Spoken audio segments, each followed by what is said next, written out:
Bonjour et bienvenue dans l'épisode 36 de la saison 2 de l'écriture d'un roman. Alors aujourd'hui, je vous parle d'intention narrative, de thèmes, de gros plantages, de doutes, de longueur de texte, de succès, de statut d'auteur, de nouvelles, de résidence d'écriture, d'équilibre, d'addiction, de relecture, de bêta-lecteur, de livre idéal, de réécriture, de la voix des personnages, de style, de l'ordre des scènes, de rétro-planning, d'harmonie et de bien d'autres choses comme d'habitude. J'espère que cet épisode vous plaira. En attendant, bonne écoute à tous. Le samedi 28 août 2021. Une question qui m'est apparue hier, c'est que je me suis demandé si c'était vraiment important qu'Olivia vienne en Inde pour faire un film sur le Gothul, sur les rites amoureux des Maurya. Parce que même si c'est un sujet intéressant, c'est encore un thème supplémentaire, alors que j'en aborde déjà plein. C'est le thème de comment on réalise un projet personnel. Mais en fait, ça apparaît vraiment en filigrane, c'est assez ténu, et puis toutes les scènes où je parle de la réalisation du film, enfin presque toutes les scènes, pas toutes, mais c'est à mourir d'ennui. Je prends aucun plaisir à les écrire, et encore moins à les lire, donc à mon avis, un lecteur qui tombe là-dessus, ça va pas non plus beaucoup plus l'intéresser. Après, c'est bizarre parce que ces passages qui m'ont été annotés par ma professeure de français ont eu l'air de lui plaire. En tous les cas, elle a eu l'air de trouver ça intéressant, parce qu'elle me met des petites étoiles à côté quand elle trouve des passages intéressants. Et l'autre professeur de français à qui j'avais fait lire ce texte avait eu envie d'en savoir plus quant à la réalisation du film. Donc, il semblerait quand même que c'est un paramètre qui intéresse des lecteurs. Peut-être que moi, ça m'ennuie parce que je connais trop bien ce que c'est que de réaliser un film ou de se servir d'une caméra, ou etc. Enfin, je connais trop bien, j'ai pas non plus une expérience démentielle, mais bon, disons que comme c'est mon domaine d'activité, je sais à peu près comment ça se passe. Et du coup, ça m'ennuie d'en parler parce que c'est quelque chose d'assez bateau pour moi, assez... ouais, je sais pas, peut-être que c'est ça. Je sais pas, il y a un truc qui marche pas en fait avec ce film, c'est pour ça qu'à un moment, je me suis posé la question s'il ne vaudrait pas mieux que Olivia vienne en Inde avec l'intention de rencontrer cette tribu parce qu'elle se pose des questions sur l'amour, et donc elle a envie de questionner les gens de cette tribu qui ont vécu d'autres rites par rapport aux relations amoureuses qui ont permis peut-être de faire changer leur façon de voir l'amour, le couple. Et donc elle irait les voir un peu pour poser des questions, pour mieux se comprendre elle-même, pour mieux savoir ce qu'elle recherche. Mais en fait, si je me passe du film, de la construction du film, je dois refaire presque toute la construction de mon récit. Et là, j'avoue que... Bon, déjà, j'ai un peu la flemme, tout simplement.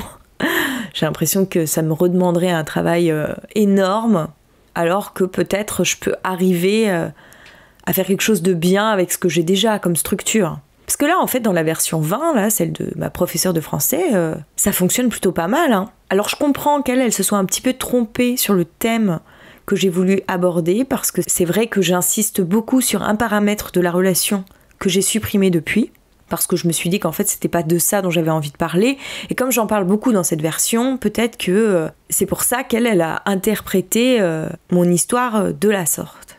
Donc bon, c'est toujours en pleine réflexion, j'ai toujours l'impression de me débattre avec plein de fils narratifs qui s'entremêlent, que j'arrive pas bien à trouver le bon rythme, tout ça, mais voilà, il y a toujours des choses qui fonctionnent très bien, il y a vraiment des scènes que je trouve très fortes, qui ont très très peu évolué depuis le début de mon texte, et qui marchent toujours aussi bien. Je prends toujours autant de plaisir à les lire aujourd'hui, alors que c'est pas des scènes que je viens tout juste d'écrire, donc ça veut bien dire que je suis capable de me rendre compte de ce qui marche ou de ce qui ne marche pas. Ça me rassure vraiment beaucoup de lire cette version où je me dis non, ça va, tout n'est pas perdu, c'est pas désespéré comme travail, c'est juste que je me suis plantée avec la version 24, je suis allée dans une mauvaise direction. Là, je reviens un peu sur mes pas et on va essayer de reprendre un peu les choses dans la bonne direction. Et puis une fois que j'aurai écrit la version 25, je vais laisser reposer un petit mois, je vais travailler sur un autre projet, comme je viens de faire lors de ma pause précédente. En fait, si j'arrivais plus à prendre de pause, c'est que j'avais tellement hâte de terminer ce projet parce que je pensais être arrivée au bout, que ça m'a joué des tours. Donc, vaut mieux prendre un peu plus de temps et laisser reposer les choses plutôt que de me précipiter, de me planter et d'aller droit dans le mur. Je prendrai le temps qu'il faudra pour terminer ce texte. Je sens que je peux l'amener quelque part, je sens que je peux en faire quelque chose de bien. C'est assez flagrant pour certains passages qui ne ressemblaient à rien au départ et qui aujourd'hui ont toute leur place et fonctionnent mais merveilleusement bien. Quand je revois comment j'étais désespérée en relisant la version de 24 à la sortie de ma pause, là, je suis assez contente de me rendre compte que c'était qu'un passage à vide, que c'était les doutes normaux de toute personne qui écrit, que ce soit des débutants ou des écrivains confirmés, tout le monde parle de doutes. C'est inhérent à l'écriture et ça fait partie de toute création en fait. Donc me voilà rassurée. C'est l'occasion de vous rassurer aussi si vous étiez inquiet. Je ne pense pas que je vais abandonner ce texte avant de l'avoir terminé. Par contre, je suis incapable de vous dire quand est-ce que je l'aurai terminé. J'ose plus dire que je suis proche de la fin parce que, évidemment, j'ai l'impression d'avoir encore énormément de choses à travailler. La seule chose que je regrette là maintenant, c'est d'avoir envoyé ce texte dans des maisons d'édition dans lesquelles j'aurais aimé être publié, quoi. Notamment aux éditions d'Iconoclaste. Là, je suis un peu dégoûtée parce que c'est vraiment une maison d'édition dans laquelle j'adorerais avoir une place. Je viens de lire un nouveau livre publié chez eux, Liv Maria de Julia Carninon, que j'ai beaucoup aimé. Alors j'ai pas forcément eu un coup de cœur comme j'ai pu avoir pour La vraie vie d'Adeline Dieudonné, mais j'ai trouvé que c'était un très bon livre, qui était très bien construit, très bien mené, qui était synthétique pour le coup, puisque elle parle de toute la vie d'une femme, ou presque toute la vie d'une femme, de son enfance à sa quarantaine, je dirais à peu près. Et puis il n'est pas forcément très très épais, il se lit très vite, très bien. Bon, j'étais un peu déçue par la fin, c'est pour ça que je peux pas dire que c'était un coup de cœur, mais je l'ai trouvé plutôt bien mené.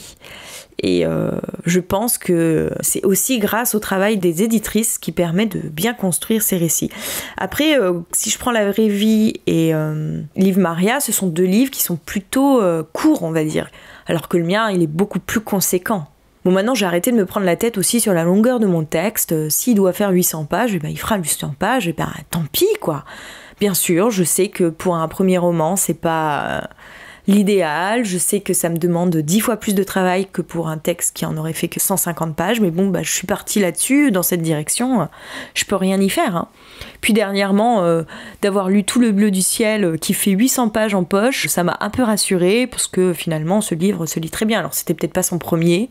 Quoi qu'il me semble que si, c'était son premier. Il faudrait que je me renseigne sur la question. Puis finalement, il a eu un succès phénoménal. Et les 800 pages n'ont pas plus impressionné les lecteurs que ça. Peut-être que ça peut être un petit obstacle, en effet, pour un lecteur qui ne connaît pas l'auteur. Mais bon, je pense pas que ça puisse empêcher quand même un livre d'avoir un petit succès. Bon, après... Déjà, si je suis publiée, ça sera une bonne chose, hein. Le succès, ensuite, ça c'est un autre paramètre auquel je ne compte pas forcément ce premier roman. Il faut que j'y aille par étapes, hein. Et puis même si j'arrive pas à me faire publier, comme je vous le disais précédemment, hein, il est très possible que je passe par l'auto-édition. Je me suis un peu réconciliée avec cette idée. Et, si j'estime que mon texte aboutit, je l'auto-éditerai. Bon, si je n'arrive pas à terminer ce texte parce que à chaque fois je prends les mauvais chemins, non. Je ne l'auto-éditerai pas. Mais je continuerai sans doute à travailler dessus jusqu'à ce que je le considère comme abouti. Même si ça doit me prendre 10 ans. Et puis à côté, il faut que je commence à écrire d'autres textes pour avoir quand même l'impression d'avancer sur le chemin de l'écriture. Parce que si je reste bloquée 10 ans avec ce texte, c'est pas comme ça que j'arriverai à me faire connaître sur ce terrain-là. C'est pas en faisant ce podcast tous les jours que ça suffira à asseoir une position d'écrivain. Parce que là, c'est ce que je recherche en fait, c'est pouvoir me définir comme autrice, comme écrivain. Et pour le moment, même s'il y a tout ce travail sur ce texte, j'ai aucune légitimité à m'affirmer en tant qu'autrice, et encore moins en tant qu'écrivain. Donc c'est ce travail que je suis en train de faire, et j'espère pouvoir le mener au bout, et j'espère pouvoir un jour partager mon texte avec un public. C'est vraiment le but de cette entreprise. Et là, en ce moment, je me dis, vu que ça prend autant de temps d'écrire un livre, il faut que j'arrive à faire des projets plus courts pour pouvoir m'affirmer en tant qu'autrice. Et je me dis, peut-être plutôt que de me relancer dans un autre roman, est-ce qu'il ne faudrait pas plutôt que j'écrive des nouvelles pendant ces moments de pause ? Parce que un mois de pause, ça peut peut-être être le temps suffisant pour écrire une petite nouvelle que je pourrais essayer de publier dans un magazine ou quelque chose comme ça. Après, je sais que je suis pas trop attirée par les poubelles, mais par les poubelles, le lapsus. Je suis pas trop attirée par les nouvelles parce que déjà j'en lis pas beaucoup parce que ça m'intéresse pas. Moi j'aime vraiment plonger dans une histoire, rencontrer des personnages sur la longueur. J'aime le temps long en fait, j'y peux rien, c'est comme ça, j'ai plus d'affinité avec quelque chose de long. J'adore par exemple les grandes sagas de fantasy où on n'arrive plus à se détacher de l'univers dans lequel on a plongé, où on s'attache aux personnages, où on n'a pas envie de les quitter, où quand la série est terminée on est déçu de quitter tout ce monde-là. C'est ce que je préfère en littérature, donc des petites nouvelles où c'est des petites incursions rapides pour parler d'un thème, pour parler d'un personnage ou d'une situation, ça me branche pas plus que ça. Mais ça peut être un bon exercice d'écriture quand même. Et puis ça peut être aussi une manière de partager son texte plus rapidement, plus facilement aussi. Et puis il y a énormément de concours de nouvelles qui existent. Et peut-être que ça peut être aussi une manière d'asseoir mes positions en tant qu'autrice, de pouvoir m'affirmer autrice en disant bah oui, moi j'ai déjà publié tant de nouvelles, dans tant de journaux. Peut-être aussi que ça pourrait me permettre de demander des résidences d'écriture, parce qu'en fait les résidences d'écriture qui existent, elles sont réservées à des gens qui ont déjà publié. Et peu importe en fait dans quoi on a publié, si c'est en maison d'édition ou en journal. Apparemment, d'après ce que j'ai compris, de ce que j'ai pu lire sur les résidences d'écriture qui existent. Moi, le but de faire des résidences d'écriture, c'est pouvoir avoir des moments entièrement consacrés à l'écriture, où je partage aussi mon temps avec d'autres personnes qui écrivent, qu'il y ait une émulsion créatrice autour de tous ces différents textes, que je sois dans un contexte propice à cette création, et puis que je puisse être un petit peu rémunérée pour cette activité qui prend énormément de temps et de place dans ma vie, et qui pour l'instant me rapporte pas un rond, alors que il faut bien que je paye mon loyer, hein, comme tout le monde. Il faut bien que je me nourrisse aussi. Et c'est compliqué de donner une place à l'écriture dans sa vie quand on n'a pas assis des revenus fixes par ailleurs ou par l'écriture. Donc voilà, j'essaye de trouver des moyens pour essayer de, pas forcément de vivre uniquement que de l'écriture, parce que moi j'ai besoin aussi du contact avec les autres, avec les gens, alors que l'écriture c'est un travail solitaire, donc il faudrait que je trouve un mix entre ces deux besoins fondamentaux qui sont les miens. Et pour l'instant je n'ai pas encore trouvé cet équilibre. D'ailleurs c'est drôle, hein, là je viens de passer à peu près une dizaine de jours loin de mon texte. La dernière fois que j'avais écrit dessus, c'était le 18 août, et hier je me suis littéralement jetée sur mon manuscrit pour le reprendre, comme s'il m'avait manqué, et j'ai fait une séance de 5 heures. 4 heures le matin et j'ai repris encore 1 heure le soir. Tellement j'avais un besoin de me replonger dans mon texte, et j'ai pris vraiment un énorme plaisir à cette séance, comme à celle d'aujourd'hui. Quand je me tiens trop longtemps éloignée de mon texte, ça me manque. Depuis que j'ai laissé autant de place dans ma vie à l'écriture, je ne peux plus m'en passer. C'est devenu une addiction. Et limite, je me dis, c'est pas grave si je sors pas ce soir, comme ça je me lèverai tôt demain et puis je pourrai écrire sur mon texte. Alors qu'avant, c'était impensable pour moi de passer un week-end à la maison sans sortir. Mais aujourd'hui, j'en suis presque contente parce que je vais pouvoir écrire. Limite, ça me dérange pas de pas trop voir d'amis parce que je vais pouvoir écrire. Et puis d'un autre côté, quand même, la solitude me pèse. C'est pour ça qu'il faut que je trouve un équilibre que pour l'instant, j'ai un petit peu du mal à trouver. Et je pense que ça, c'est pour tous les gens qui écrivent la même chose. Comment vous faites, vous, de votre côté ? Est-ce que vous êtes des solitaires innés ou est-ce que vous êtes des gens extrêmement sociables et qui n'arrivez pas trop à trouver l'équilibre entre la solitude que demande l'écriture et la vie en société ? Comment vous vous débrouillez avec ça ? Parce que moi, c'est un réel problème en tous les cas. Bon, je pensais terminer la relecture de la version 20 aujourd'hui, mais là ça fait plus de 4 heures que je bosse, il est presque 13 heures et je n'ai toujours pas fini, il me reste une vingtaine de pages à lire et à la vitesse à laquelle j'avance, je pense que ça va me prendre encore un petit peu de temps, donc on verra ça demain. C'est pas très grave, hein, je suis pas à un jour près. Je suis assez contente finalement de ce que j'ai lu aujourd'hui. Ça marche beaucoup mieux que dans la version 24. En fait, je trouve que dans cette version-là, la fin est beaucoup mieux que le début. Et puis non, je trouve que c'est logique, ça avance bien. Moi, ça me plaît comme ça, j'ai envie d'aller dans cette direction. Je ne saurais pas trop l'expliquer pourquoi, mais j'ai envie de rester là-dessus. J'ai pas envie de tout remanier comme je l'ai fait pour la version 24 et qui, elle, du coup, ne fonctionne mais alors pas du tout.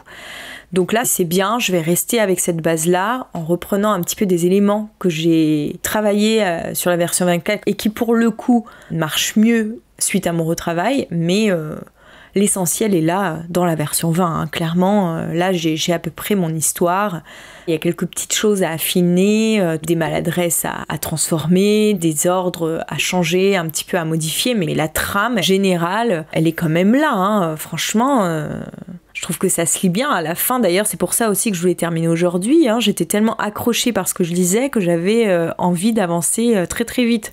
Les dernières pages, enfin pas tout à fait les dernières pages, mais en tous les cas vers la fin, ça devient assez prenant. On a envie de comprendre ce qui va se passer, on a envie de savoir plutôt ce qui va se passer, on comprend très bien ce qui se passe, ce qui se trame à l'intérieur des personnages, comment évolue l'intrigue, tout est fait de manière assez subtile. Enfin je sais pas, je trouve que ça fonctionne plutôt pas mal.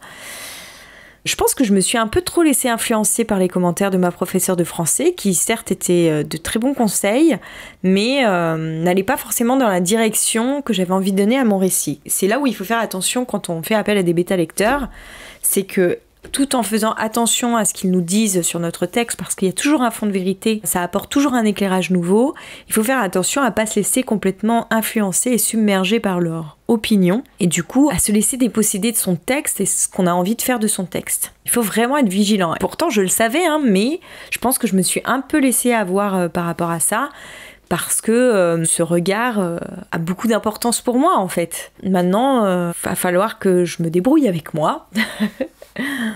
J'espère pouvoir finir la relecture de la version 20 demain et entamer le travail de la réécriture demain également.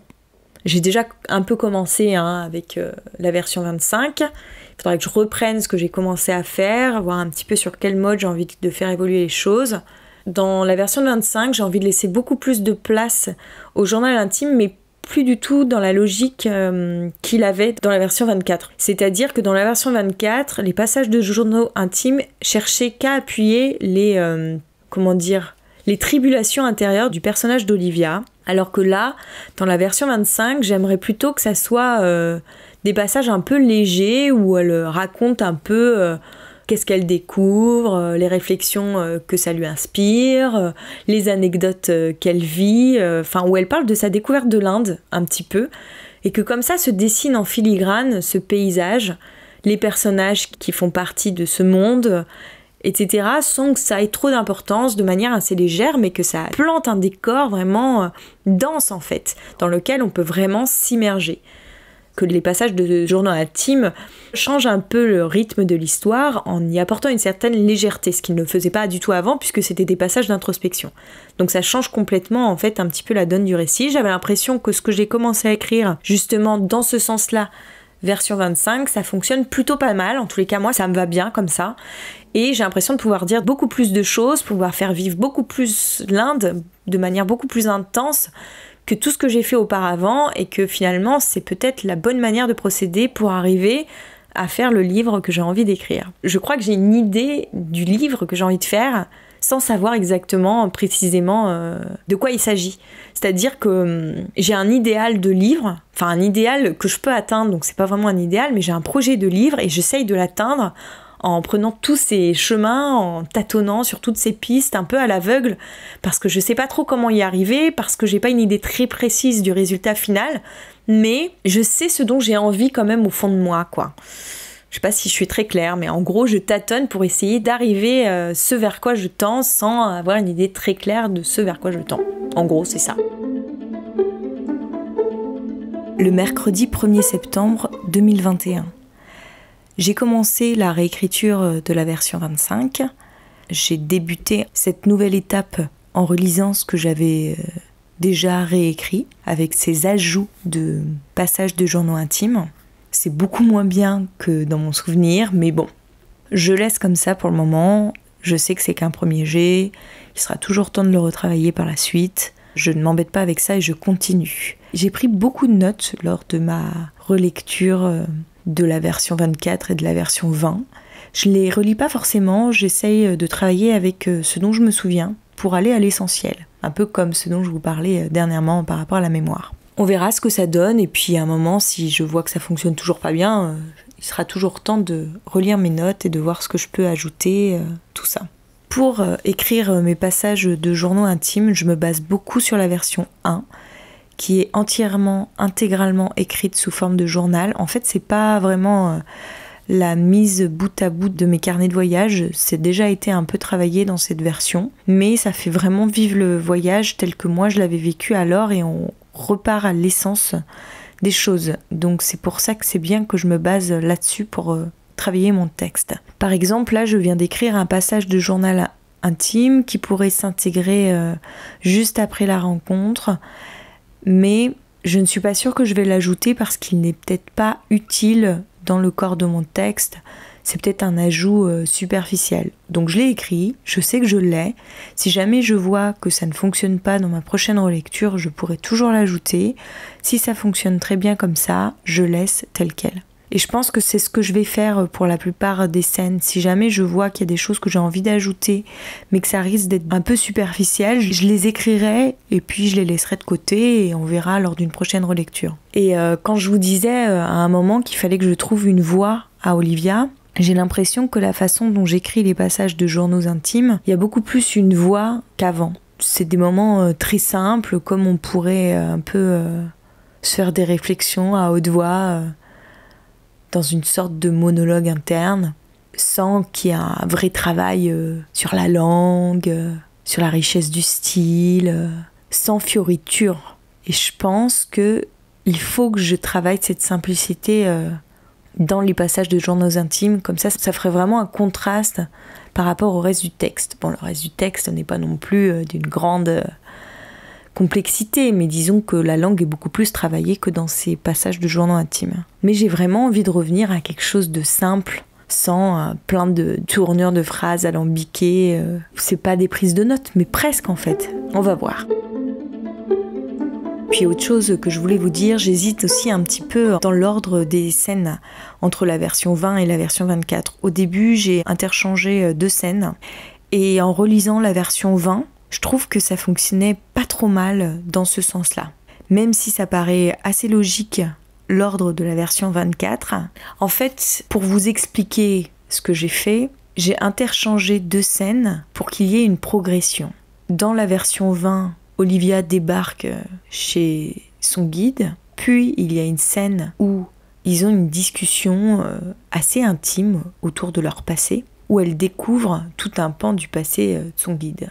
Et ça arrive tout de suite, dès qu'elle débarque chez lui. Dans la version 24, elle débarque chez lui et d'abord, elle fait des choses plutôt anodines, elle plonge un peu dans l'ambiance de la famille de son guide, elle passe une première soirée là-bas, elle rencontre ses amis, et seulement après ce passage tout à fait anodin, qui est une plongée un peu moins directe, il y a ce passage où ils ont une discussion intime où tout un pan du passé de Suraj se révèle.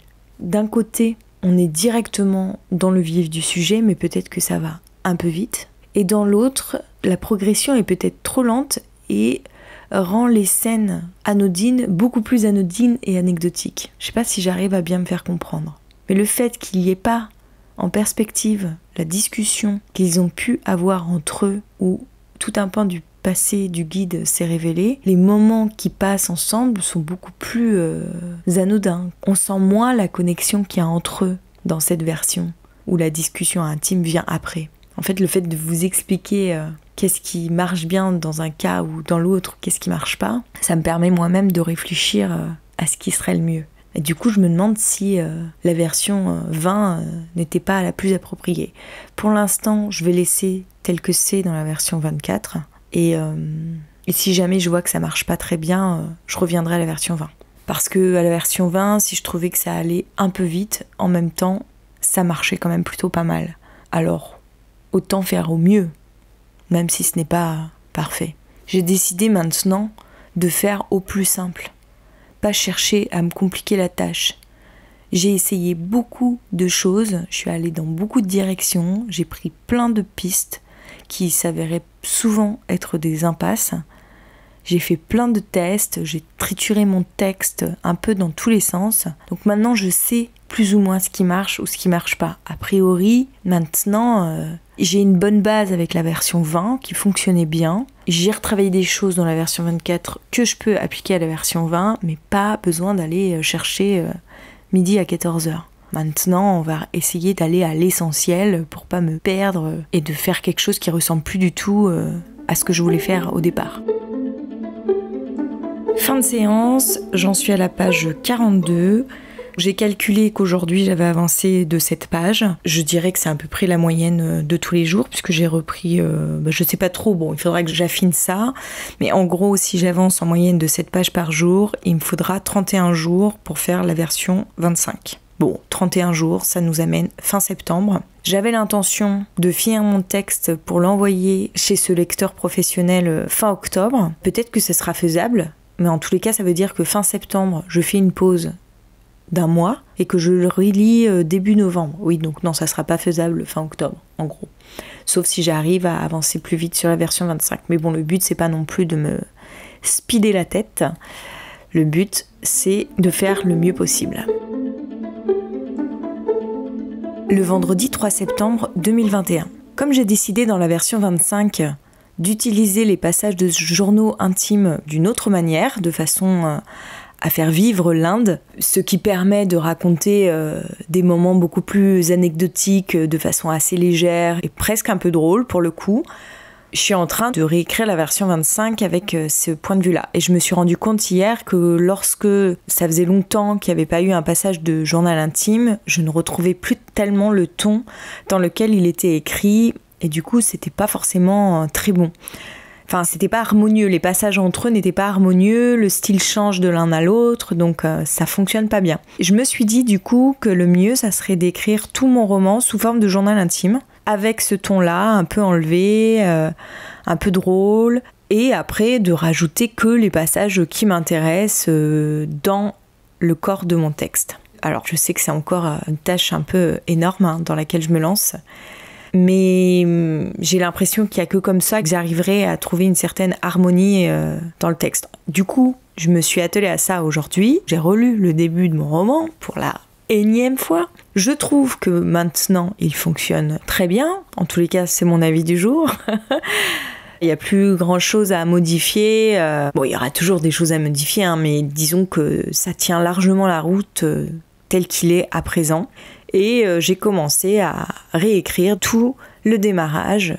Enfin, en tous les cas, les passages qui le nécessitent, parce qu'il y a certains passages où ça vaut pas le coup. Et donc là, j'en suis à 6 pages de journal intime. Enfin, j'ai pas tout écrit puisque j'ai repris tel quel les passages qui étaient déjà insérés dans le corps de mon texte. Mais du coup, ça me fait déjà 6 pages de texte par rapport à ça. Et elle n'a pas encore rencontré le guide. Je vais continuer là-dessus les prochains jours. Par rapport à mon rétro-planning où j'étais censée terminer la réécriture de la version 25 fin octobre, j'ai peur que ce nouveau travail m'amène plutôt à fin novembre. Parce que là, c'est double travail en fait. Donc on verra un peu comment les choses elles évoluent.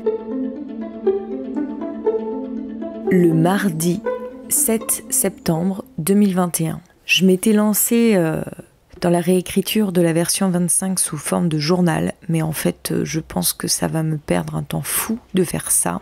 Non que je sois pressée par le temps, mais autant essayer d'être le plus efficace possible. Et là, si je me lance dans cette opération, je risque de perdre encore énormément de temps sans être sûre que ce soit très efficace.